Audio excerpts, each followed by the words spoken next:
Gladiators were Roman warriors who fought solely for the entertainment of the masses. Some would fight with weapons while others would simply wrestle it out.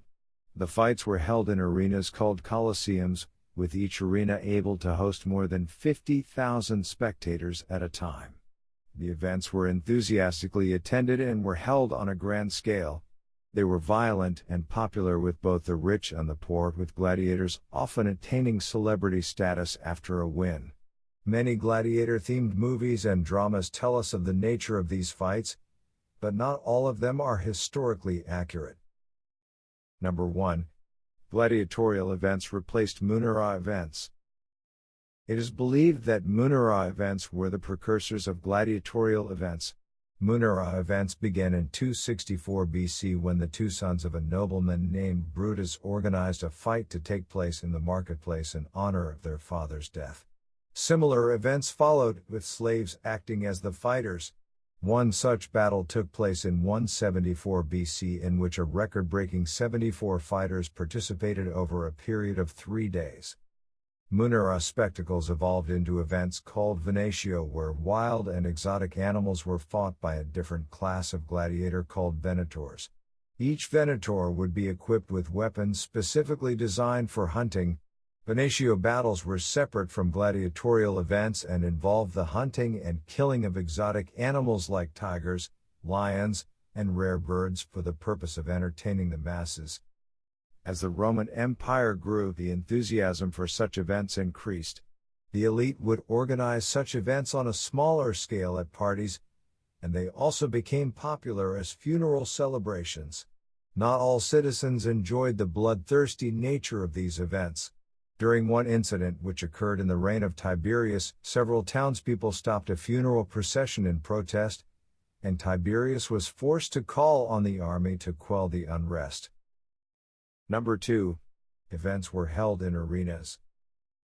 Because of the popularity of such events, specialized venues called colosseums were created to house them, and Munera battles eventually gave way to gladiator games. Approximately 186 amphitheaters were built across the Roman Empire, made from wood and sand. The archaeologist and architect Jean-Claude Galvin also believes that there is evidence of a further 86 archaeological sites which could have been colosseums. The huge popularity of these events led to many arenas exceeding their capacity. An example of this was in Fidene when the entire arena collapsed during a gladiator fight, leading to the death of at least 20,000 spectators. Number 3. Hoplomachi, professional fighters. While the Munera spectacles were rough battles in which slaves fought each other with little or no weaponry, a new class of fighters soon began to emerge. These warriors were called Hoplomachi, and they had distinct fighting skills. The Hoplomachi would wear steel armor and earned a fierce reputation due to their bloodthirsty fighting style. In fact, the Hoplomachi are the gladiators you most often see in historical dramas and movies. They were highly skilled warriors whose weapons included a small sword called the gladius. The Hoplomachi's sole purpose was to entertain the crowd, and their battles would range from single duels to staged spectacles. The staged duels were a welcome change to the more usual bloody battles. Even though they also involved bloodshed, the Hoplomachi would prolong the battle by attacking their opponents more slowly, and the battle would end when an opponent's blood spilt onto the sand. Number 4. Gladiators were slaves. The original Munera spectacles involved slaves fighting one another, and gladiators were originally slaves, who were sold by their owners in some of Rome's biggest slave markets. Women were also sold as slaves and also found work as gladiators. The gladiator ranks were further made up by criminals or prisoners who had been captured during Roman battles.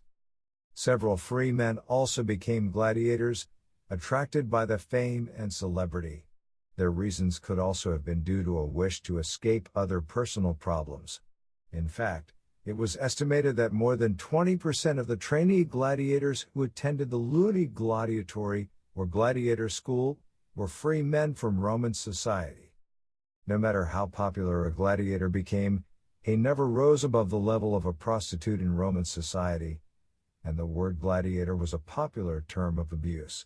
However, their treatment in society did not reflect their popularity, and their fans increased after each spectacle.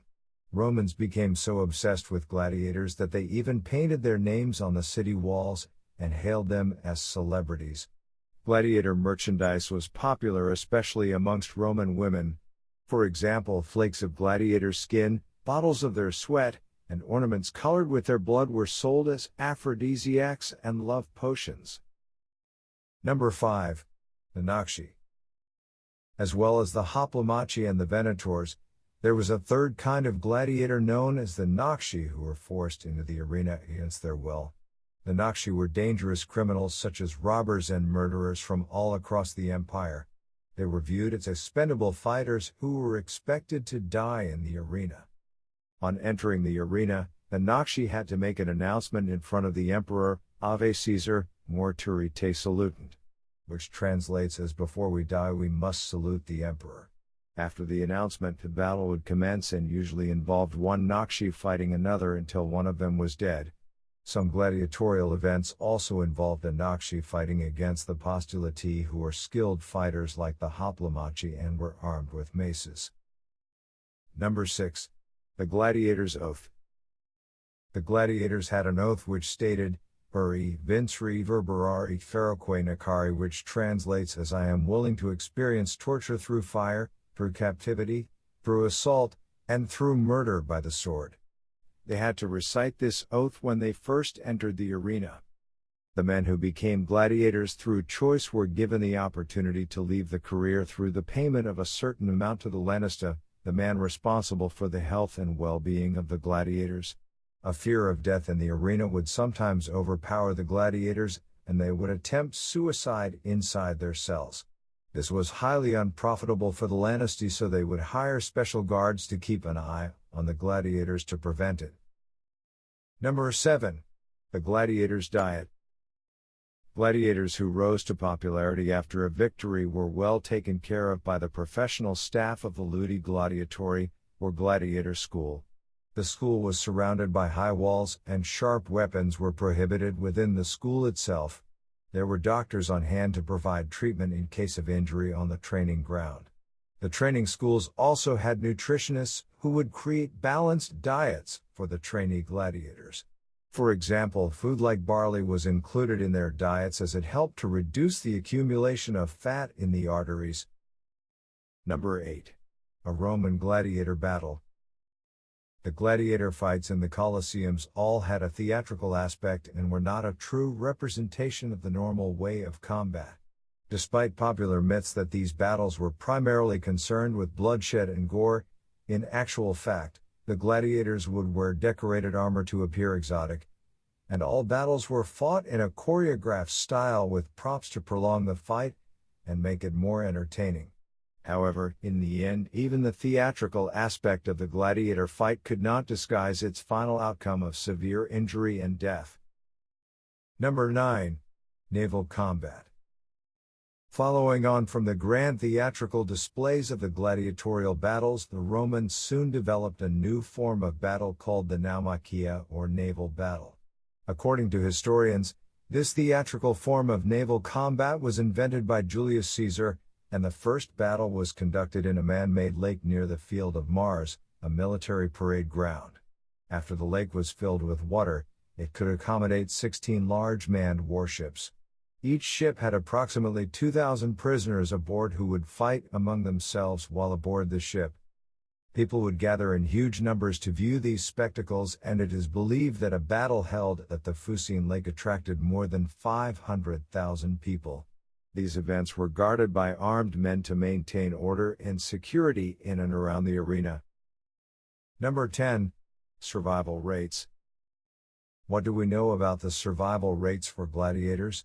Almost all Munera fights would result severe injury, and in the early days of the Roman Empire, there was a rule that if a fighter lost the battle and was injured, he would bleed to death inside the arena. But this law changed when Augustus Caesar came to the throne and introduced the rule that if a gladiator demonstrated valor during the battle, he would often get a pardon. These practices helped to reduce the number of casualties and also helped to carve out new social values for gladiators. The great historian Georgeville studied 200 battles from Caesar's reign, and he could only find 19 duels where the gladiators died.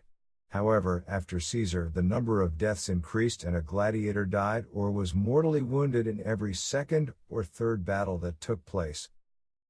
Number 11. Female gladiators. While Roman enthusiasm remained high for gladiator battles, audiences were always looking for new and exciting developments to keep the thrill alive. One solution to this was a female gladiator class, called the Amazon.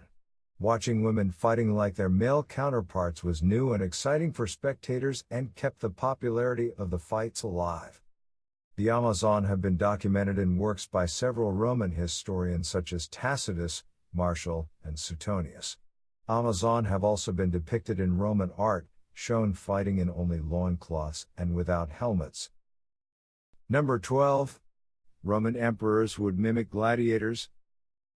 There were several Roman emperors such as Commodus, Hadrian, Caligula, and Titus who were so fascinated by the gladiators that they would imitate them in the arenas themselves. In the movie Gladiator, Emperor Commodus enters the arena and stages a battle against another gladiator.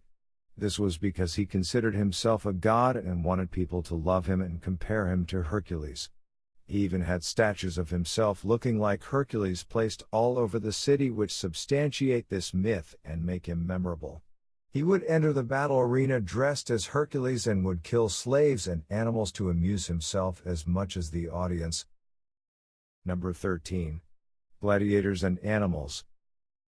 Exotic animals were hugely popular among the Romans because they were not only beautiful but also very rare.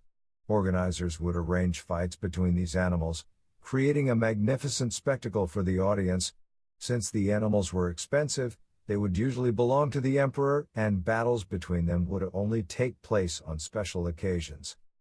There were special gladiators called bestiarii who were professionals in training and fighting animals. Exotic animals would be hunted and killed in a variety of ways by gladiators called venators, where they were used to kill Christians in front of a crowd of spectators. For each event, the organizers would charge hefty amounts per head and grand arrangements would be made. Only the elite and wealthy Romans, as well as the emperor, could afford such events, and sometimes they were allowed to participate themselves, acting out the hunts in the arena with the help of the venators. During one such historical spectacle, over 9,000 exotic animals including hyenas, elephants, tigers, and lions were killed over a period of 100 days to inaugurate the Colosseum. One event dating back to 240 AD also included the hunting and killing of a white rhinoceros and hippopotamus. The animals used for these fights were very expensive, and the trade for exotic animals grew with the popularity of these events. Due to this, many exotic breeds like the Eurasian lynx and the European white horse became extinct. Not all animals were destined to die in the arena, however, and the bestiarii would also train them for circus events. Number 14. Gladiators ranked according to fighting skills. To enhance the excitement of the gladiator fights, a ranking system was introduced in which gladiators were classified into different categories. The most popular kinds were the retiarius, secutor, and murmello. Though the retiarius were brave warriors, they were still prone to injury as they were only armed with a net and a trident. In the arena, the retiarius would mostly fight the secutor, who was armed with a helmet, shield, and sword. The murmellos were more ferocious than the secutors and they were heavily armed. The provocator, on the other hand, wore full metal body armor and fought with a sword. Another class of gladiator was the Hoplomachus, and they fought with small daggers and shields. Other classes of gladiators included the Esidarius, who rode and fought on chariots, the Democharius, who were armed with only 2 daggers, and the Laquarius, who were similar to the retiarius and used a lasso instead of a net. Lastly, the most extraordinary kind was the Antibatus, who fought on horseback and wore helmets to cover their faces. Number 15. Gladiators' trade unions. Gladiators were usually slaves belonging to the event organizers who had bought them from flourishing slave markets. Since they were bought for the sole purpose of fighting, There was no guarantee they would get a decent burial. The solution was gladiators' trade unions called collegia. Each collegium had its own leaders as well as gods whom they worshiped. Each gladiator would pay a membership payment which would ensure that a fallen gladiator would get a proper burial. The union also ensured that the gladiator's family would get some sort of compensation for their loss. However, if a gladiator could not afford to be a member of the collegia, his body would be fed to the animals or would be thrown in the river. Number 16. Spectators never used the thumbs up sign. The thumbs up or thumbs down gestures were not used by spectators to determine a gladiator's fate. The decision to put a gladiator to death was not taken by the victor either, but instead by the highest authority present at the games. The senior-most authority would consult with the emperor and the crowd and then make the final decision himself using either the thumbs up or thumbs down in front of the gladiator.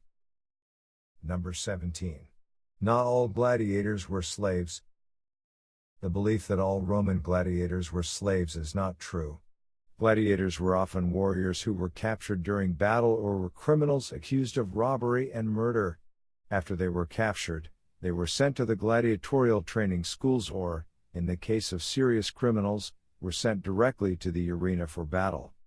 Some gladiators, however, were free Roman citizens who could withdraw from the profession at any time, but they often chose to remain due to the good pay. Along with good pay came fame and popularity, and free citizens who became gladiators enjoyed a high standard of living and a good diet. They also received proper medical care. Free gladiators had access to other benefits which were not given to the common gladiators. The free gladiators could eat and speak whenever they wanted and were allowed to visit their families.